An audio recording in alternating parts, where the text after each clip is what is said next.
PKL atau Praktek Kerja Lapang merupakan kegiatan wajib bagi mahasiswa Departemen Manajemen Hutan Fakultas Kehutanan Institut Pertanian Bogor.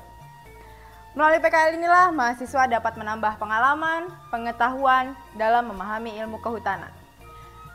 Kali ini kami akan menyajikan liputan tentang kegiatan PKL di Badan Layanan Umum Pusat Pembiayaan Pembangunan Hutan Kementerian Kehutanan dan Asosiasi Pemilik Hutan Rakyat Kabupaten Wonosobo. Mau tahu kegiatan apa saja yang kami lakukan? Berikut liputannya.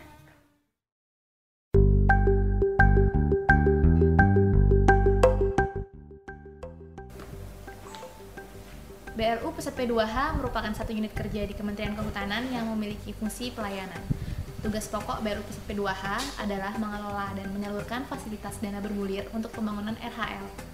Dana bergulir adalah dana yang dialokasikan oleh BLU Pusat P2H untuk penguatan modal usaha dalam rangkaian kegiatan RHL dengan karakteristik disalurkan, dikembalikan, dan digulirkan kembali kepada penerima fasilitas dana bergulir lainnya.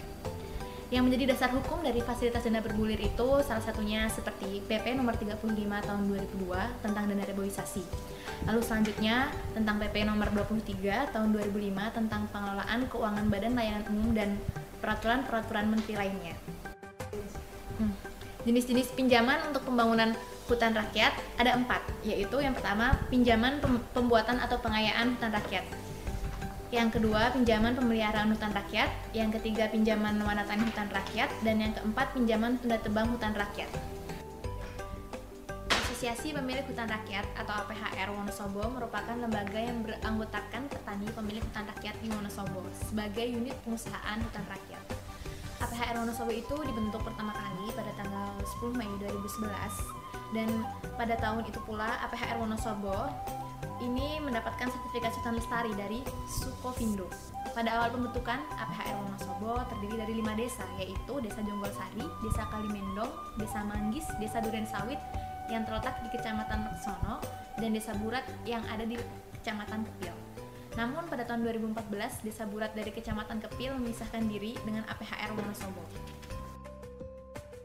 Kini luas areal APHR Wonosobo memiliki luas 1.598 hektar dengan rincian hutan negara seluas 112 hektar, hutan rakyat 1.067 hektar, sawah 216 hektar, pemukiman warga 154 hektar, dan area lainnya seluas 47 hektar. Sedangkan untuk jumlah penduduk itu sebanyak 12.114 orang yang terdiri dari 6.231 penduduk laki-laki dan 5.883 penduduk perempuan. Wilayah APHR Wonosobo merupakan daerah pegunungan dengan ketinggian antara 600 hingga 800 meter di atas permukaan laut. Wilayah tersebut bertopografi dataran tinggi yang kisaran suhunya rata-rata sebesar 23 hingga 24 derajat Celcius.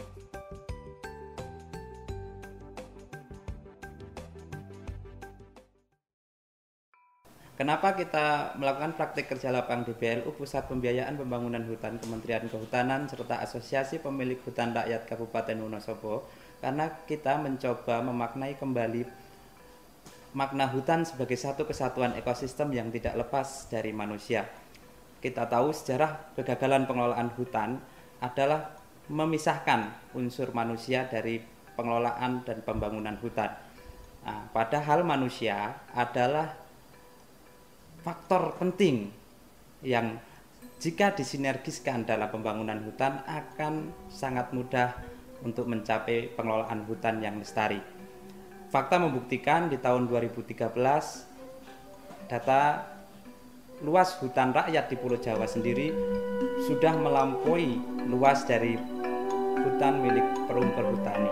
Nah, padahal masyarakat dalam mengelola hutan sama sekali jauh dari ilmu-ilmu teknis kehutanan yang diperoleh dari kampus, dari universitas, dari perguruan tinggi dibanding perhutani yang mereka dikelola oleh sarjana-sarjana kehutanan. Nah, ini tentu menjadi potensi yang sangat besar sekali jika kita mau mengelola masyarakat, kita mau memfasilitasi masyarakat untuk melakukan pengelolaan hutan. Nah, di BLU Pusat Pembiayaan Pembangunan Hutan memiliki program untuk memfasilitasi pembangunan hutan rakyat melalui fasilitas pinjaman dana bergulir hutan rakyat. Nah, untuk itu sangat perlu kita mencoba mempelajari untuk untuk memperoleh pengalaman dan informasi terkait program tersebut, sehingga kita mengetahui bagaimana fasilitas yang diberikan oleh pemerintah untuk membiayai pembangunan hutan rakyat yang dilakukan oleh masyarakat. Di samping itu, kita juga ingin mengetahui bagaimana praktek pengelolaan hutan oleh masyarakat yang dianggap tidak lestari, dianggap tidak baik, dianggap tidak saintifik, namun ternyata potensinya itu sangat besar sekali jika kita mau mengembangkan, kita mau melihat lebih jauh bagaimana perkembangan hutan rakyat di Indonesia ini.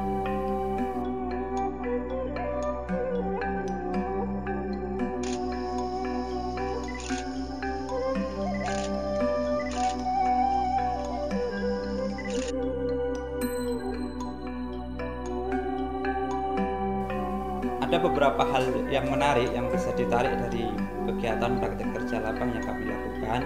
Nah, dalam hal ini kami menitik beratkan pada dua hal. Yang pertama terkait bagaimana pemerintah melakukan fasilitasi terhadap pembangunan hutan yang dilakukan oleh masyarakat.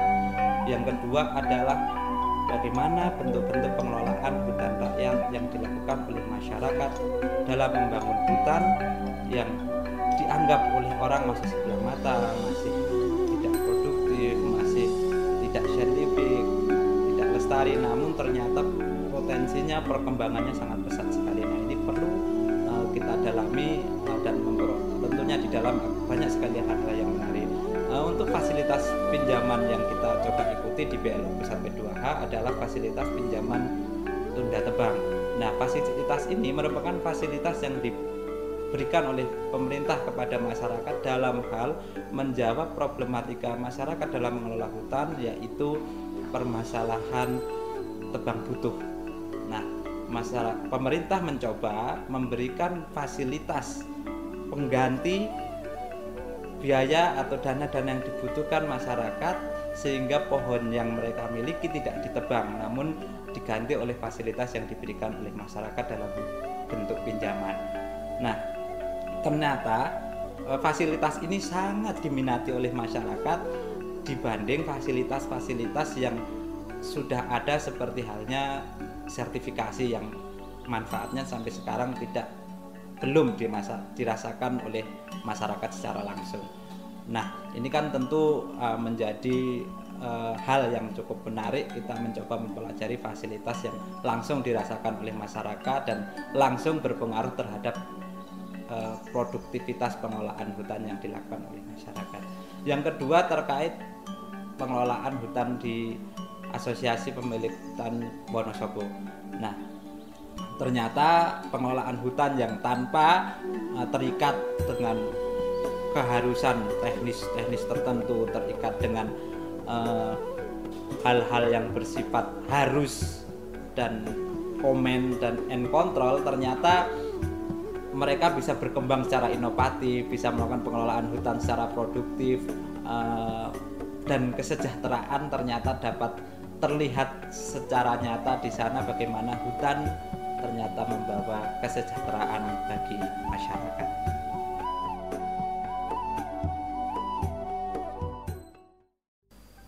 Kegiatan bimbingan sosialisasi dan bimbingan proposal itu kita laksanakan di Kecamatan Pabijahan di Bogor. Di dalam itu pihak BLU mendatangi kepala desa dan juga perangkat-perangkatnya, lalu kita mengadakan semacam sosialisasi seperti itu kepada masyarakat. Kita memberikan pengarahan bagaimana membuat proposal, persyaratnya apa, lalu kemudian prosedur-prosedurnya seperti itu. Jadi di sana selain ada masyarakat juga ada dinas kehutanan, ada penyuluh, harusnya sih seperti itu idealnya gitu, supaya informasinya tersebar merata. Lalu tahapan yang kedua yang kita lakukan yaitu verifikasi dan klarifikasi. Verifikasi dan klarifikasi ini dilakukan apabila kelompok tani itu yang mengajukan proposal sudah disetujui proposalnya, sehingga pihak BLU akan melakukan verifikasi dan klarifikasi ke lapangan.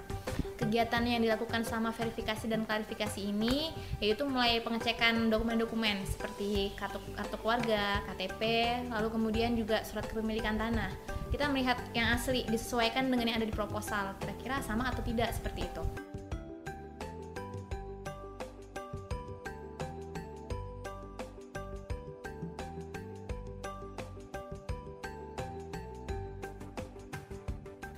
Lalu kegiatan selanjutnya adalah melakukan pengecekan pohon di lapangan dengan systematic sampling with random start. Jumlah pohon yang diambil yaitu 10 pohon dari pohon yang diagunkan. Dan kita melihat pohon-pohon yang ada di lapangan yang sudah dinomori. Apabila dari 10 pohon tersebut ada 2 pohon saja yang tidak sesuai dengan keadaan yang di lapangan, berarti tidak sesuai atau masyarakat itu gagal dalam melakukan peminjaman, seperti itu. Nah, untuk tahap kegiatan selanjutnya setelah kegiatan verifikasi dan klarifikasi ada survei harga kayu. Biasanya sebenarnya kegiatan ini itu dilaksanakan bersamaan dengan klarifikasi dan verifikasi tadi, namun BLU seperti mengadakan pembaharuan lah seperti itu. Nah, untuk yang kemarin kita melaksanakannya di daerah Pandeglang dan Sukabumi. Survei harga kayu ini kita mendatangi seperti penebas, lalu kemudian pengepul dan juga industri kayu. Kita menanyakan jenis-jenis apa saja sih yang laku, yang ada di pasaran, harga-harganya, biaya-biaya operasional, dan faktor-faktor lain gitu dalam proses penjualan kayu yang ada di daerah tersebut, seperti itu. Dan lalu untuk kegiatan selanjutnya ada penawaran.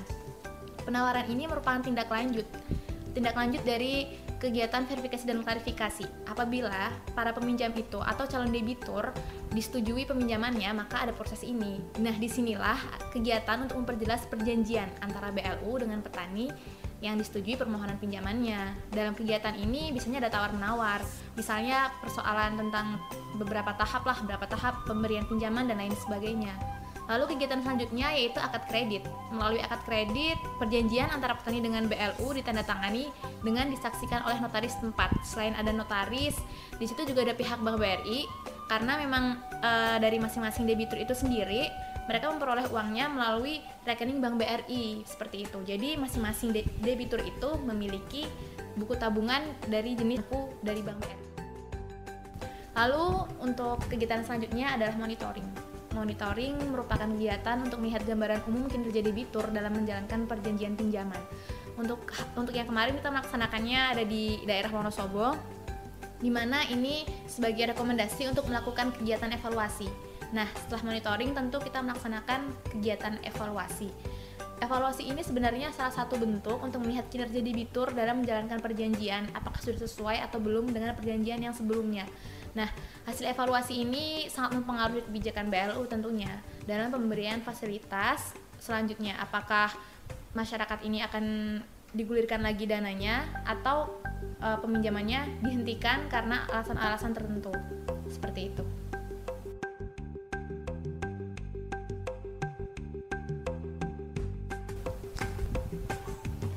Kegiatan di APHR Wonosobo menurut saya sangat menyenangkan ya pasti, karena kita hidup di tengah masyarakat, kita tinggal bersama masyarakat, bersosialisasi dengan masyarakat, dan merasakan hal-hal baru lah seperti itu di luar kegiatan praktek kami pastinya. Nah, kegiatan kita selama di sana yang pasti ada perencanaan. Nah, kegiatan perencanaan ini di APHR Wonosobo itu sendiri ada manajemen kelembagaan, manajemen kawasan, dan manajemen hutan. Untuk kelembagaan di APHR Wonosobo ini dia sudah memiliki ADART, lalu kemudian ada peraturan organisasi. Selain itu mereka tuh juga ada pelatihan peningkatan kapasitas loh bagi anggota-anggotanya. Selain itu ada juga pelatihan manajemen administrasi, manajemen keuangan, ada juga tentang sosialisasi verifikasi legalitas kayu, dan pelatihan-pelatihan lainnya gitu untuk para pengurusnya. Selain itu mereka juga ada manajemen kawasan. Jangan kira hutan rakyat itu mereka tidak punya manajemen kawasan, justru mereka memiliki banyak dokumentasi, banyak dokumen seperti peta kawasan, peta kepemilikan lahan, peta potensi dari lahan, misalnya salak itu ada berapa, semen ada berapa, banyaklah potensi-potensi mereka, bahkan data-data tentang ekonomi mereka, dan juga data tentang misalnya lahan ini, blok-blok, pemilik lahan, ini punya siapa tuh udah terbagi dengan jelas seperti itu. Mereka dalam melakukan manajemen kawasan ini tentu tidak sendiri, mereka dibantu juga oleh pihak dari pemerintah. Mereka melakukan pemetaan segala macam halnya, mereka bekerja sama lah, bersinergi, sehingga mereka bisa punya dokumen-dokumen itu.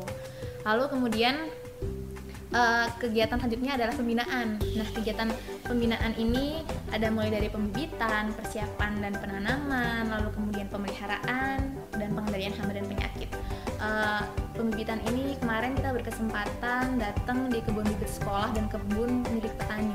Kenapa ada dua? Jadi SD di Kalimendong ini tuh mereka ada kurikulum tersendiri, mereka ada kurikulum yang memasukkan tentang dasar-dasar lingkungan. Jadi ada prinsip yang namanya kecil menanam, dewasa memanen. Nah, kebun bibit sekolah ini yang mengelola ya anak-anak SD itu gitu loh, dengan dibantu oleh guru-gurunya dan juga yang pasti dibantu oleh petani juga. Mereka ada pembibitan di situ mulai dari persemaian, lalu kemudian karena mereka teknik yang digunakan itu pencangkokan, jadi usia bibit itu hingga sekitar 2 tahun seperti itu.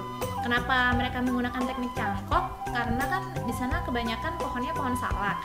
Jadi ketika ditanam itu otomatis kan pohonnya udah tinggi gitu. Jadinya kan karena sengon itu intoleran, tujuannya supaya sengon itu tetap bertahan hidup. Seperti itu sih sebenarnya alasan sederhananya gitu. Kemarin juga kita di kebun milik petani ini sebenarnya ada beberapa kendala ya. Salah satunya itu adanya hama dan penyakit. Hamanya itu seperti ulat kantong, tapi sih itu masih bisa diatasi ya dengan cara melakukan penyemprotan dengan pestisida. Namun kalau untuk penyakit yang satu ini yaitu karat furu, memang sampai sekarang belum ada pengendaliannya. Nah, biasanya mereka hanya melakukan penebangan, ibaratnya penebangan paksa lah gitu, agar tidak menular ke pohon yang lainnya gitu. Kalau untuk penanaman seperti itu mereka nggak ada teknik khusus. Namun kalau untuk pemeliharaan, karena salak ini bersebelahan dengan sengon, otomatis ketika melakukan pemupukan atau penyiangan tanaman salak itu udah sekaligus juga melakukan perawatan untuk si sengon itu gitu. Nah, untuk kegiatan selanjutnya yaitu perlindungan. Kita kan tahu ya, yang namanya hutan rakyat itu sifatnya tuh private goods. Jadi yang namanya pencurian, perambahan itu sangat kecil sekali lah kemungkinannya. Dan juga masalah kebakaran itu jarang karena memang Wonosobo kan dia curah hujannya tinggi ya. Namun di luar itu, APHR Wonosobo itu memiliki tim khusus. Ya, tim khusus itu dinamakan sebagai Forum Keamanan Kemitraan Masyarakat yang diketuai oleh salah satu penduduk desa Kalimendong. Nah, ketuanya tersebut itu merupakan orang-orang dari TNI seperti itu. Mereka memang menangani kasus-kasus tersebut. Jangan salah, memang walaupun sangat kecil kemungkinannya, tapi pernah terjadi tuh zaman dulu. Kita mendapatkan cerita kalau misalnya ada pernah kasus pencurian gitu, karena pencuriannya di bawah 2 juta, mereka yang menangani secara langsung, mereka memberi semacam denda lah untuk pelaku. Namun jika pencurian itu di atas 2 juta, nilai kayu yang dicuri itu akan diserahkan kepada pihak yang berwajib gitu. Menurut saya sih keren ya masyarakat bisa kayak gitu. Lalu kegiatan selanjutnya yaitu pemanen hasil hutan kayu. Ini nih yang paling unik menurut saya di Wonosobo, karena kayaknya kalau di tempat yang lain nggak ada ya teknik gantung gitu. Teknik gantung tuh pasti kalau misalnya dibicarakan, dideskripsikan tuh mungkin sulit ya, karena sebelum menebang tuh dipangkas dulu, lalu kemudian diikat bagian ujungnya dengan menggunakan tali tambang dan diikatkan ke pohon yang lain. Tujuannya supaya tidak merusak rumpun salak itu gitu. Satu tim sih kurang lebih butuh 4 orang gitu. Untuk penebangannya sendiri ada yang manual, ada yang udah menggunakan chainsaw gitu. Nanti dengan tambang itu tuh nanti ditarik, jadi pohon yang diikatkan itu tuh bisa ngegantung di pohon yang satunya seperti itu. Jadi nggak merusak pohon salak yang ada di sekitarnya. Untuk penyaradan yang pasti ya masih manual gitu. Dan selanjutnya pemanenan hasil hutan kayu. Nah, pemanenan hasil hutan non kayu. Pemanenan hasil hutan non kayu ini memang dominannya adalah tanaman salak. Ya, tanaman salak ini dipanen 2-3 kali dalam 1 bulan, di mana pemanenannya dilakukan setelah 7 bulan, kira-kira 7 bulan setelah penyerbukan lah, seperti itu. Mudah sih, penyerbukan juga kemarin kita sempat melakukan, pencakukan juga sempat melakukan. Sebenarnya relatif mudah gitu, jadi hasilnya lumayan, tapi perawatannya juga nggak terlalu sulit, seperti itu. Ciri-ciri yang udah matang itu salaknya biasanya bulu-bulunya tuh sedikit, lalu kemudian sisiknya tuh udah mulai jarang, seperti itu. Nah, untuk pengemasannya sendiri, kebetulan kalau di Kalimendong itu sudah banyak lah pengepul-pengepul seperti itu yang memang untuk menampung salak gitu. Jadi petani bisa langsung menjual salaknya itu ke depo seperti itu. Sosial food dan kearifan lokal. Menurut saya hal yang menarik lah ketika di masyarakat di sana itu mereka mengembangkan pusat peternakan, pusat perikanan, tapi lokasinya itu berjauhan dengan pemukiman mereka. Tujuannya ya untuk menjaga kesehatan dan kebersihan lingkungan tempat tinggal seperti itu. Di sana itu yang dikembangkan ada domba, ada sapi seperti itu, dan juga ada kambing. Nah, untuk jenis kambingnya itu kambing Etawa. Sebenarnya sih awalnya bisa ada ternak sapi, kambing, dan domba itu mereka tuh mengajukan proposal ke pemerintah daerah untuk ibaratnya ya minta bantuan beberapa ekor domba dan sapi seperti itu. Nah, sekarang udah sampai ratusan bahkan jumlahnya itu berkembang seperti itu. Untuk perikanan sih itu ikan-ikan air tawar ya, seperti gurame dan semacamnya. Nah, mereka tuh biasanya ada yang untuk konsumsi sendiri, ada yang memang dijual seperti itu. Bukan hanya itu loh, mereka juga ada budidaya nanas dan budidaya jamur, serta ada industri kecil pembuatan gula semut. Gula semut pasti kalian jarang mendengar apa itu gula semut. Gula semut itu berasal dari nira yang dihasilkan dari kebun para petani seperti itu. Nah, yang mengelola ini ada kelompoknya sendiri, biasanya sih ibu-ibu. Ibu-ibu itu mereka mengelola pembuatan gula semut itu sendiri, dan mereka dikemas ya sebenarnya bisa jadi bahan oleh-oleh khas Dieng seperti itulah, khas Wonosobo seperti itu. Nah, untuk menuju pelestarian hutan, APHR Wonosobo melakukan berbagai upaya. Yang pertama, sosialisasi SPLK. Lalu kemudian mereka menetapkan ketika ada satu orang menebang, maka dia harus menanam 3 buah pohon. Jadi tebang 1, tanam 3 seperti itu. Lalu ada kampanye Indonesia Menanam, gerakan perempuan menanam dan merawat pohon. Lalu kemudian One Man One Tree, lalu memasyaratkan program kecil menanam dewasa memanen, lalu Indonesia Menanam 1 miliar pohon, menerbitkan perdes kerja sama antar desa dan lain sebagainya. Di samping menjalankan program kelompok, APHR Wonosobo juga mengikuti program pinjaman tunda tebang baru peserta 2H. APHR Wonosobo merupakan kelompok pertama yang mengikuti program ini, dan yang pasti APHR Wonosobo ini juga salah satu hutan rakyat terbaik di Indonesia yang pada saat itu mendapatkan penghargaan langsung dari Menteri Kehutanan Zulkifli Hasan. Lalu yang terakhir yaitu konservasi. Konservasi di sini tuh mereka memiliki penangkaran rusa. Rusanya kurang lebih sekarang itu berjumlah 17. Nah, awalnya yang hanya 3. Itu sama mekanismenya seperti peternakan juga. Petani mengajukan proposal, lalu kemudian mendapatkan bantuan berupa rusa itu, mereka mengelolanya. Untuk saat ini sih hanya mungkin pemeliharaan yang dilakukan ya. Namun mungkin untuk kegiatan selanjutnya akan dilakukan proses penjualan dari rusa itu sendiri seperti itu. Namun menurut saya itu hal yang sangat unik ya, ketika di tengah masyarakat mereka memiliki penangkaran rusa sendiri seperti itu. Itu kan hal yang jarang dilakukan oleh kelompok tani yang lain seperti itu. Jadi menurut saya hal yang sangat menyenangkan ya, saya bisa PKL di Wonosobo karena ternyata masyarakat itu mampu. Masyarakat itu bisa loh sebenarnya untuk mengembangkan diri dengan selaras dengan alam. Mereka tuh sangat peduli lingkungan sebenarnya gitu. Mereka hanya butuh dukungan dari pemerintah daerah, dan juga yang pasti ya kebijakan pemerintah yang mendorong lah gitu, mendukung dengan apa yang ingin mereka lakukan seperti itu. Jadi sebenarnya nggak perlu pengelolaan hutan A sampai Z, kearifan lokal itu udah lebih dari cukup menurut saya untuk melakukan pengelolaan hutan. Jadi menurut saya ya marilah gitu. Mulai sekarang janganlah kita melihat pengelolaan hutan hanya dalam skala makro, tapi dalam skala mikro pun menjadi hal yang menarik dan itu patut dibanggakan gitu. Itu adalah salah satu bentuk untuk mesejahterakan rakyat Indonesia. Terima kasih. Kegiatan PKL di hutan rakyat tak kalah menarik dibandingkan di hutan alam maupun hutan tanaman. Penguatan kelembagaan kelompok tani hutan rakyat menjadi hal penting dalam rangka peningkatan kesejahteraan masyarakat di sektor kehutanan. Demikianlah PKL kami di Badan Layanan Umum Pusat Pembiayaan Pembangunan Hutan Kementerian Kehutanan dan Asosiasi Pemilik Hutan Rakyat Kabupaten Wonosobo. Semoga informasi ini bermanfaat bagi kita semua. Salam rimbawan.